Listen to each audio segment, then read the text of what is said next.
Hi, this is Abul Hussain coming to you direct from London, the United Kingdom, and welcome to another episode of the SMMA Mastermind podcast, where we talk about how you can start or scale your digital marketing agency, and we also bring on guests who have subject matter expertise that can help you deliver exceptional results for your clients. Now, if you are watching this episode outside of our Facebook group, find the link above or below this video, or go to smmamastermind.com. Now, with that out of the way, I have a very special guest joining me all the way from LA, and we are going to talk about how you can use content marketing to fuel organic brand growth. His name is Igor Avidon, and he is the founder and chief strategist of the Avidon Marketing Group.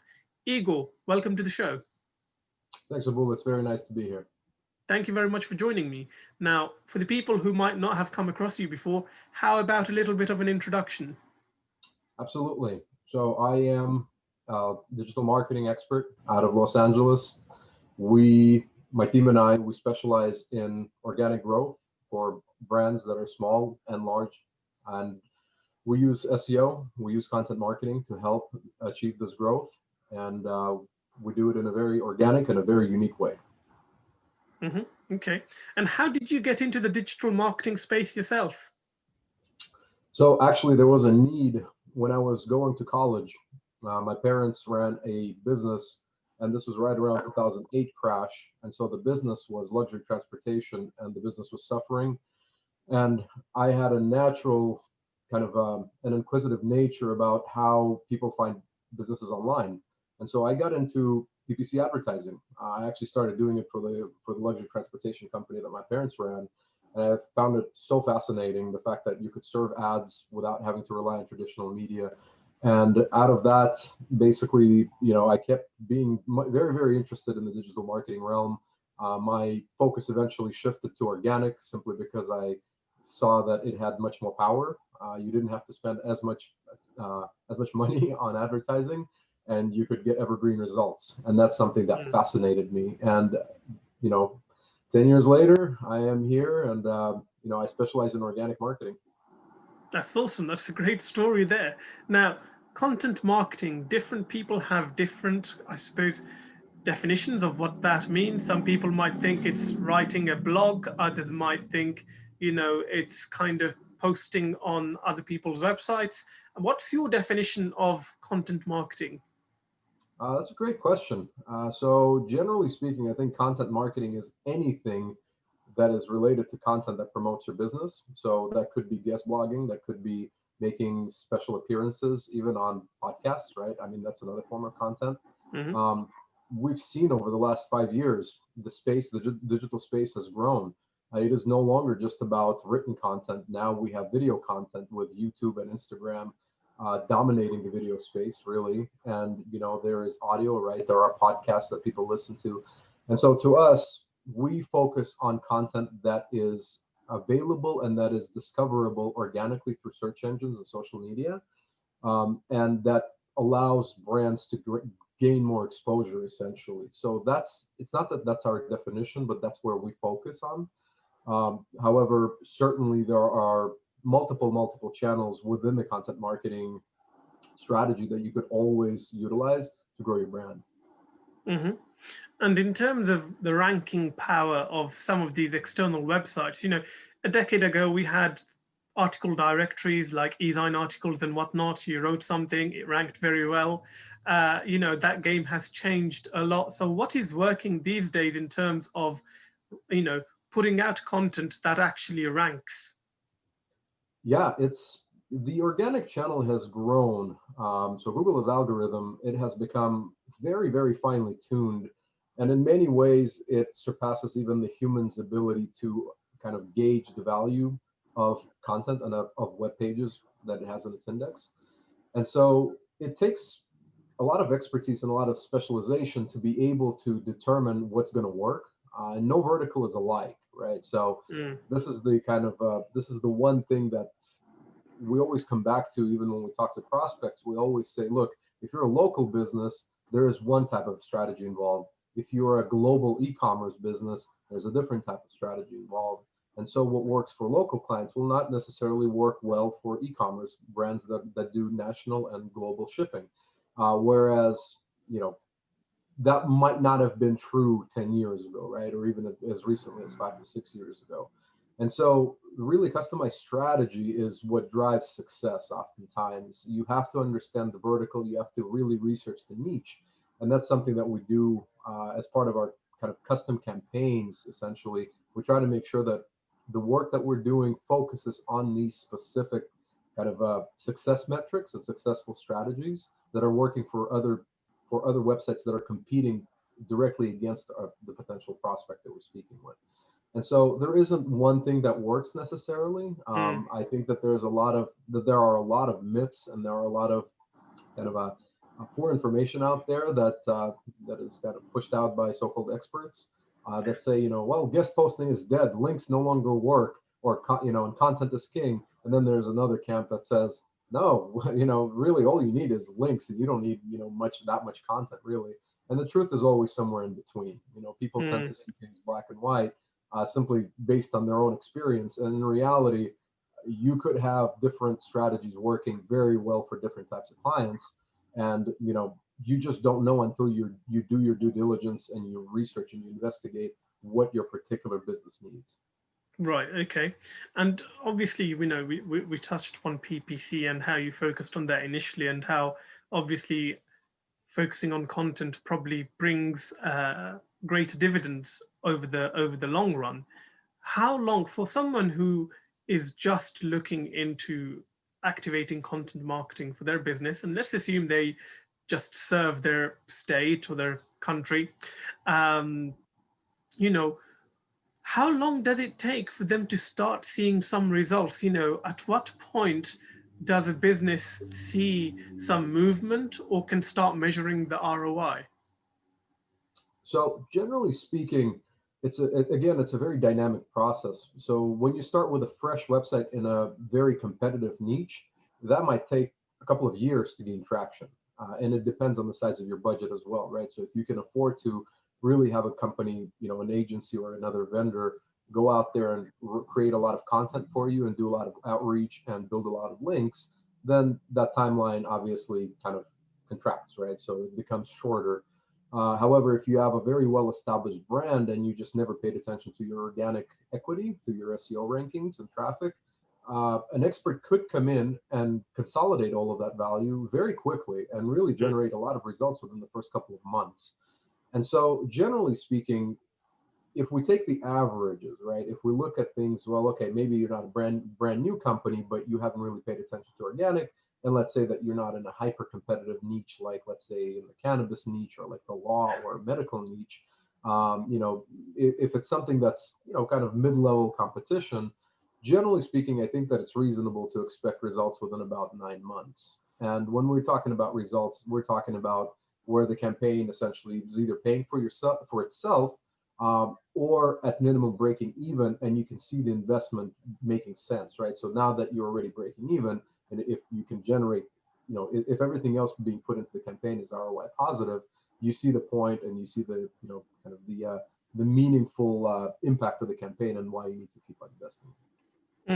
Now, I'm sure, when you're prospecting and you're speaking to someone and you're telling them, well, it could take something like 9 months before you see a return, a lot of people might kind of fall off their chairs. What does an ideal prospect look like to you? It's not for everybody. Look, at the end of the day, there are vendors who will do the work that, somebody like us does for, fraction of a price. We actually just wrote very recently on why cheap SEO is terrible.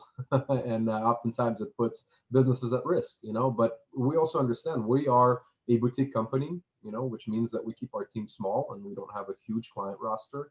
And that is on purpose. We believe that it is impossible to meaningfully service a lot of clients when you have too many clients. So we focus on brands that are kind of primed and ready for that growth, right? They're ready to make the investment.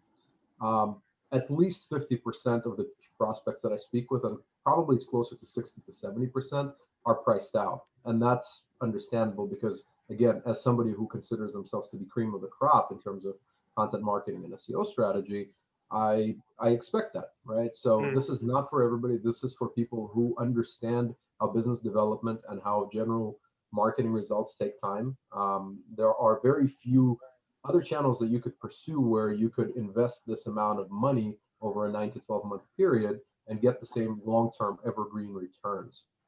And so, it's a lot of people do say that pricing is, it's a little bit too high for them, and that's okay. I mean, prospects generally have to be comfortable with making that investment. It's an investment in their future.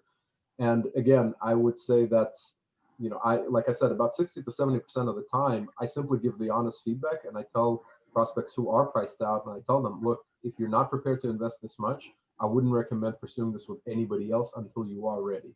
Because simply put, cheap SEO and cheap content marketing, at best, it won't really do much for you. At worst, it could actually harm your website, harm your organic presence, and then you're going to have to end up having an expert like us come in and have to clean it up anyway. So it's oftentimes just best to leave it alone and then invest in it when you're ready. Right. And do you, as part of your agency, focus on any particular niches or industries, or do you kind of take on anybody who's willing to give you a shot? So it's actually the other way around. We take on people who, we take on brands, and we do business with brands that we believe in. So it's not really about others giving us a shot. It's more about who we select as an ideal partner. And I understand that might sound like like kind of almost backwards in a vendor, client relation, but sounds like a luxury. It is a luxury. I absolutely agree. But that's the thing. That's the thing about being cream of the crop, right? When you have proven results for startups and for, large businesses and small businesses, people do line up for your services, right? They do understand the value in it, and they actually, when they're presented with the evidence of how well you do what you do, and after they speak with us, they understand that, wow, these guys really do know what they're talking about. And on top of that, with the references that we provide, usually people are quite impressed with, with the potential of what we can do for them. And so, generally speaking, I mean, there are brands out there who absolutely must have somebody like us on their side when they're starting with SEO. And then there are brands who absolutely should have nothing to do with SEO until they learn a little bit about it themselves.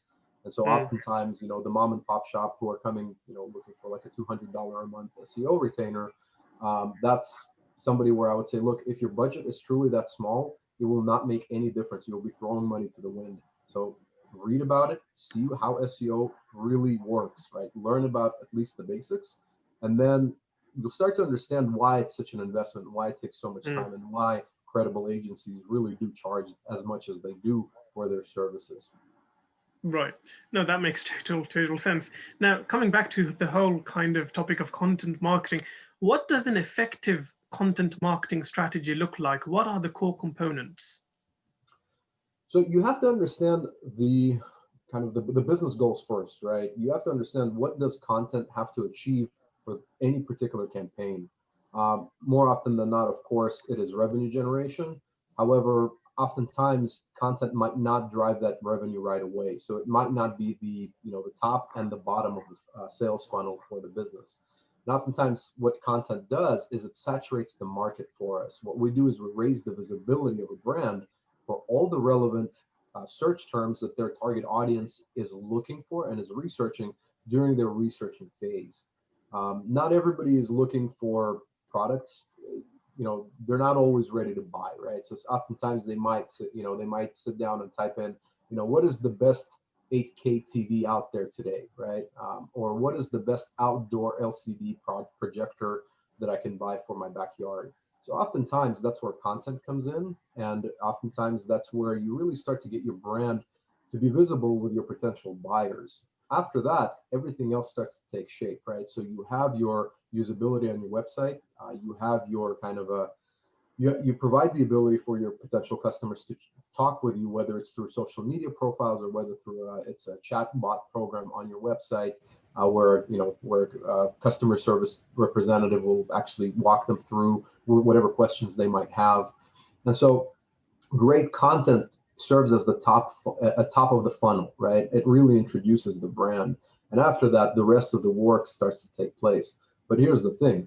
content is powerful. When you produce enough content where you are truly painting yourself and you're kind of positioning yourself as the expert in your field, right, in your niche, whatever you do, whether you're selling TVs, medical devices, or whether you're selling, CBD products, it's really the need to have that visibility first. Because if nobody knows about you, then nobody cares about you. So content really accomplishes that well.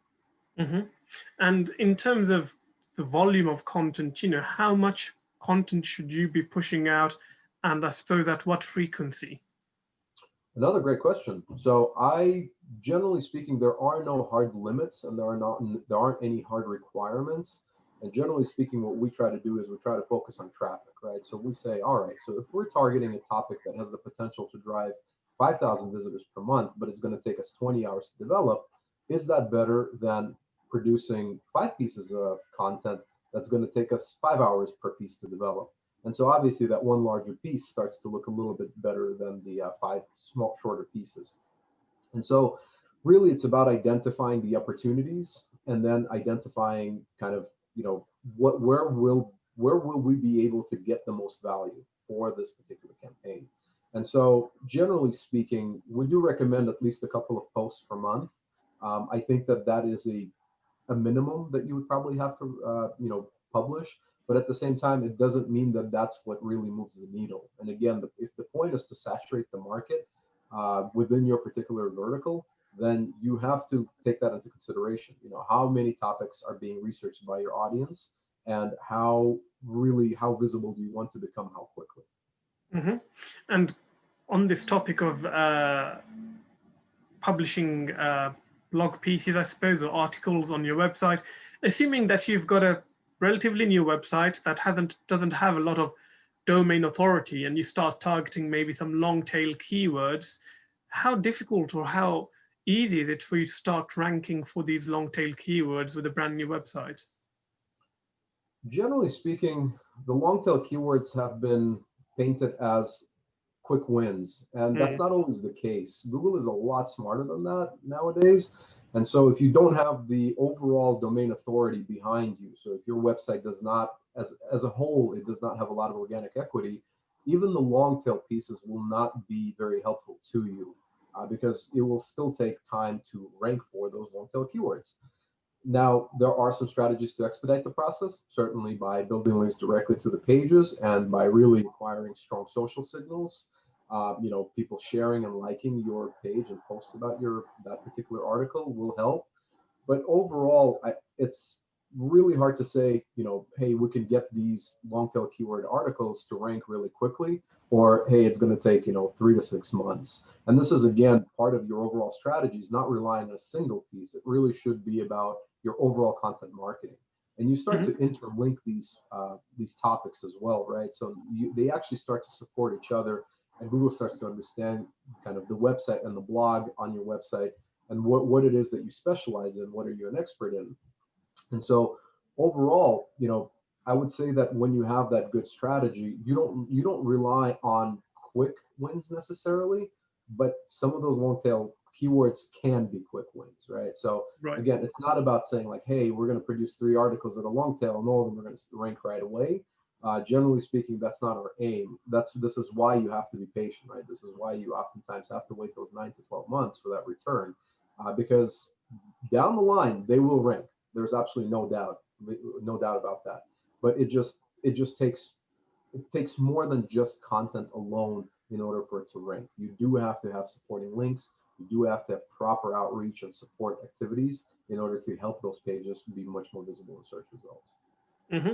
And talking about backlinks, and I think everybody wants backlinks, and the Wild West days are long gone where you could build 1 million backlinks to a page with SE Nuke or something like that and get it ranked overnight or in a week. What are some effective ways to build backlinks quite easily, I suppose, for businesses that are just embracing SEO? Well, there are a lot of different ways to build links, right? There's, I think if you look at Brian Dean's, list of backlink acquisition strategies, there's something like over 200. Yeah. I would say that it really, one of the things that you can do very easily is to audit your existing competitors and see where they get their links, right? And you can actually quickly identify and say, hey, they've got 100 referring domains. Here are about 20 of them that we know for a fact that we can probably not steal from them, but at least make it the same kind of whether it's a guest post appearance or whether it's some other method of link acquisition. But we can basically get links from those same websites, and so that becomes one of the fastest ways that you can identify opportunities. Other ways you can always build links. Look, you can always have a sponsorship, right? So if you have, let's say you're a local plumbing business, and if you have kids who go to school, right? The easiest thing you can do is just sponsor the PTA, right?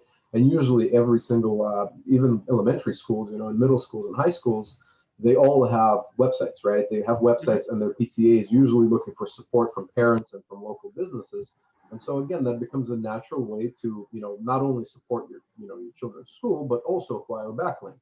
So there are these kinds of opportunities that are all over the place, right? And again, if this is something that an expert vendor, an expert partner who does SEO for you can identify those and say, like, hey, look, it looks like a $50 sponsorship can get us a nice link from your children's school, right? Can we pursue that? So yeah, I mean, there are many different ways of doing it, but the most immediate opportunities are literally like under your nose, right? They are what your competitors are doing, and they are the things that you can actually find in your kind of daily life, in your regular life, where you can find these opportunities to to acquire backlink. And this whole backlinks business, is this something that you could do effectively organically, or is it more of a pay-to-play arena where you actually need to, to get the decent links, you need to pay for it? Well, the politically correct answer is to never pay for a link, right? And I think that this is again another one of those battle topics where a lot of people, the white hat SEOs versus the black hat SEOs, right?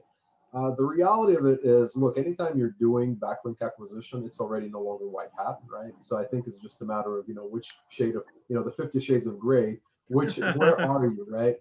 And what I would say is that you have to be in the camp that can never be proven that, that you actually paid for a link, right? That's the safest way to go about it.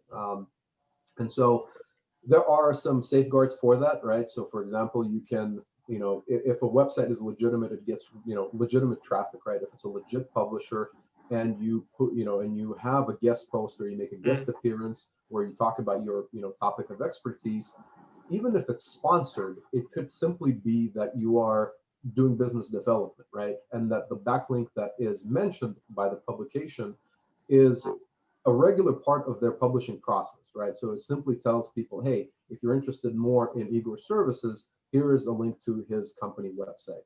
So that's a safer link than when you go somewhere, and you put up a guest post on a website that is peddled to pretty much every SEO manager out there, an SEO agency, and saying like, hey, buy this link for $50, right? So there are certainly safer methods of doing it, and usually the barometer is, can a competitor easily get this link or not? So if you have to work a little bit for that link, then it's usually safer, right? If all you have to do is just pay for the link, and they do something like they offer their, we'll write the article for you and we'll put the link, and you can even have 2 links.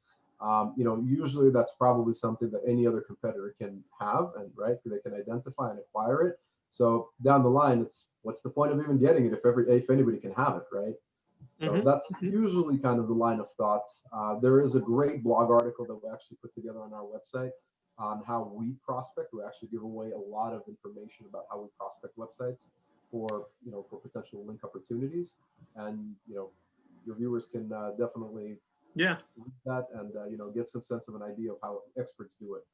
Well, that's a perfect segue, because I was about to say that we're almost out of time, but I'm sure you've got a lot more to share. So if someone wanted to find out more, where's the best place for them to go? Definitely our website. You can use the chat feature to get in touch with us, or you can use the contact form. You can even reach out to me directly. So my email address is igor@avidonmarketinggroup.com. And you can just send me an email, and I will be more than happy to answer whatever questions you have. Awesome. On that note, Igor Avidon, thank you so much for your time. Thanks, Abul. Appreciate it.